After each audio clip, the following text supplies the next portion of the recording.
Hi folks! In this video I'm going to make a felt crayon caddy. Keep watching!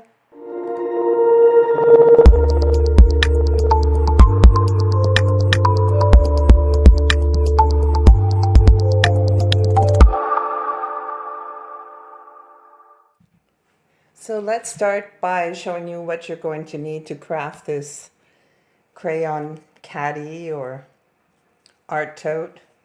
I think it's really cute. I've put colored cardstock in for drawing, but I also put a little sheet of white paper in the front because as you can see when you roll it up you do get some residue of the crayons.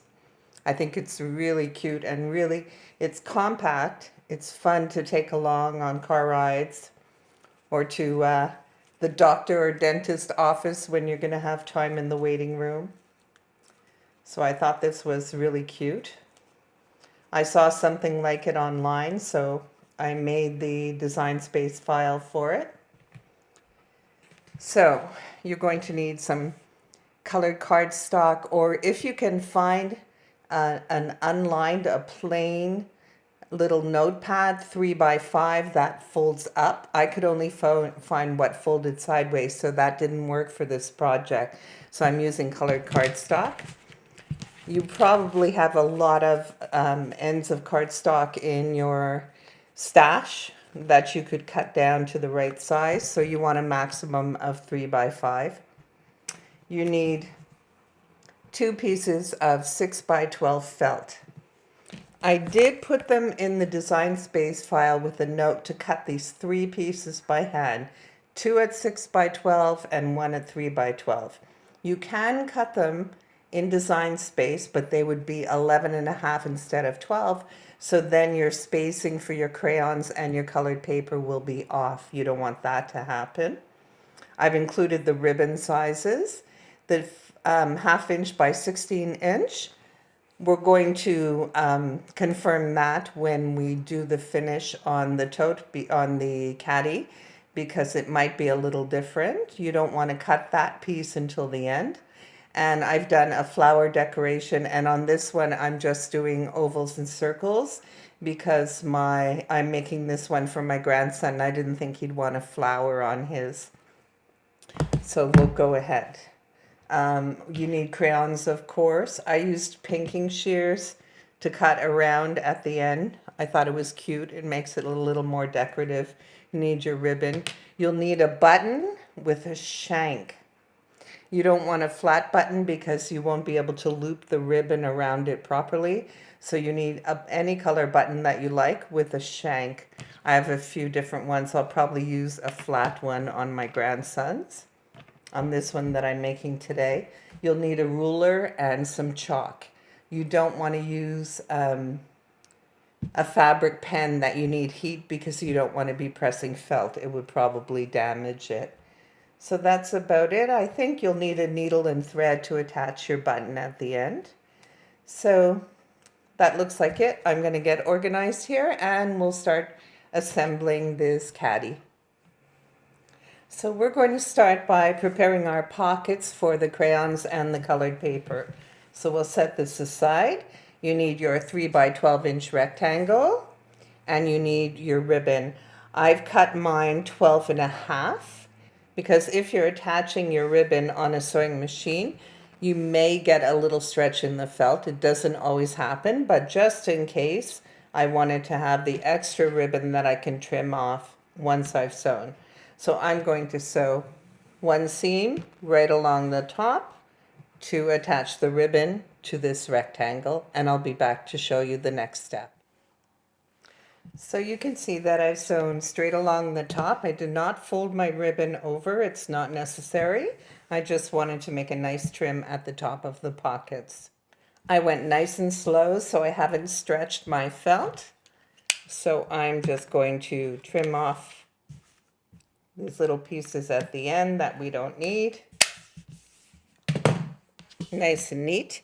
You can wait till the absolute end and cut them off when you're all finished assembling, but I like to work like this. So we're going to go ahead and get ready to assemble our pockets. Line this up. There we go. I'm going to clip on one side just to keep it in place while I measure. And you want to find, this is 12 across, so you want to find your 6-inch center point. I'm going to mark mine with chalk. You don't want to use any kind of a marking pen that disappears with heat because you really don't want to be pressing your felt. So we have our center point. From that center point, we're going to mark 1 5/8 on each side of the center point.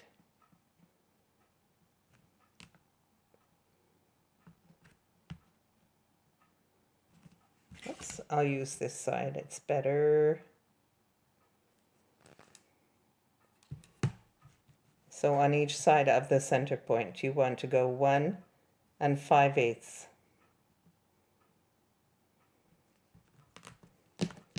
This will be our first channel for our crayons. And from there, 1 5/8 again. I'm sorry, from there 1 inch.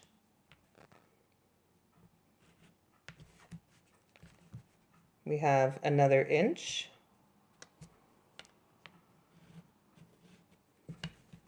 And another inch. And your final channel will be constructed when you sew this to the front of the caddy.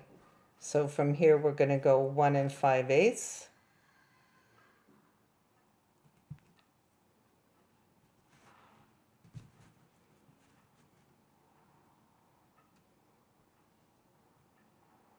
One and 5/8, and then we're going to 1 inch,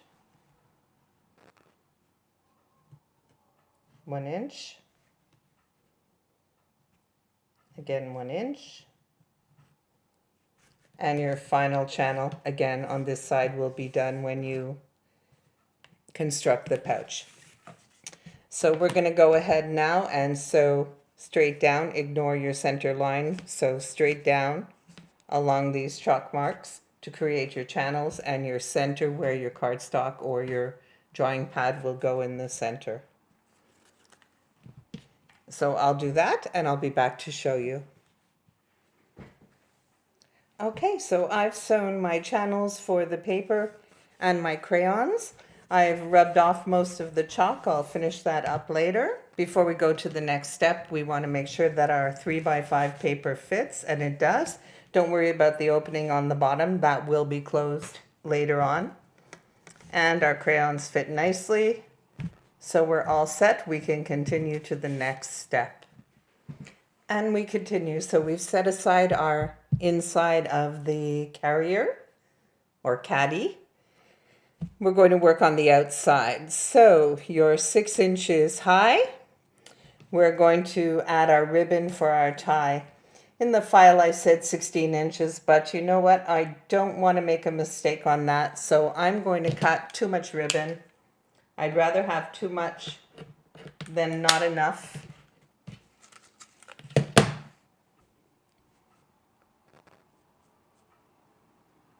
And we're going to line our ribbon up at the center of our outside panel. This is where we want it to be. I'm going to take my larger embellishment and center that up on top of it. Most people would want to sew around the edge to hold the embellishment in place, but I'm really not good at sewing circles, so I'm not going to go that way. At the end, I may finish this with a blanket stitch by hand. But for now, I'm just going to set it up like this with the ribbon and this large piece. I'll clip it. And I'm going to sew a few stitches back and forth here to hold the ribbon in. I want to make sure that they will be hidden behind this yellow piece that I'm putting on top. So I'm going to sew around here, back and forth a few times to make sure my ribbon stays in place. And I'll be back to show you that. Okay, so I have my ribbon attached. I've sewn several times back and forth to make sure it's nice and secure. It's not going to come off. And I know that it's well hidden below this second embellishment. So we're going to move on to the next step. I'm going to turn it upside down. And I'm going to add my inside panel to it by sewing a 1/4 inch all the way around. You can go even a little more than a 1/4 inch if you plan to trim it after with pinking shears.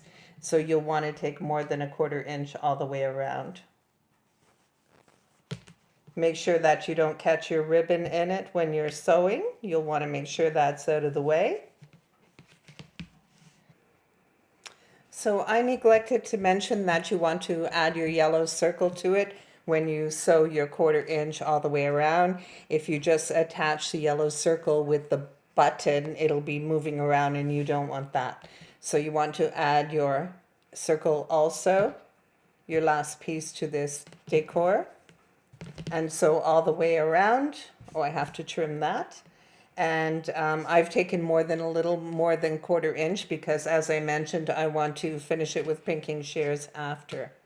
So for the next step, I'm going to take my button with the shank. I'm going to attach it through the green and yellow layer, being careful not to go right through to the inside because you don't want to see sewing on the inside. So I'm going to do that, and I'll be back to show you how we finish up the ribbon to attach and trim with our pinking shears, and we're all done. So I've got my button sewn on. It's a little loose. I think I'll tighten that up. So before we cut this ribbon and finish it, I'm going to start filling it a little so that I don't make it too short. We want it to tie properly when it's full. I'll just add some crayons for now. I'll sort the colors later for ones that I know my grandson likes.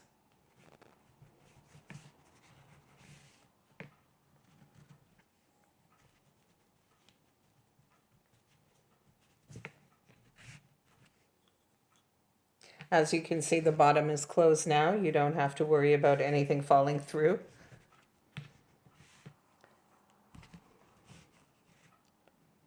Add a few more.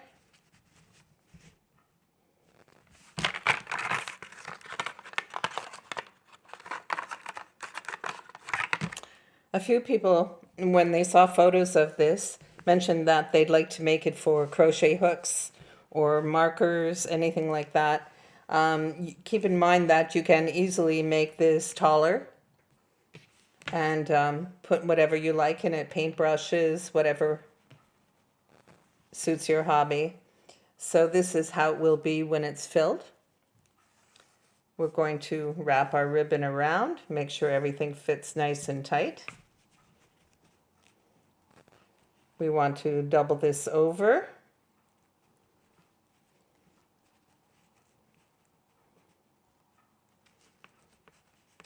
And I'm going to sew this back and forth a few times and trim off the excess, and we'll be done.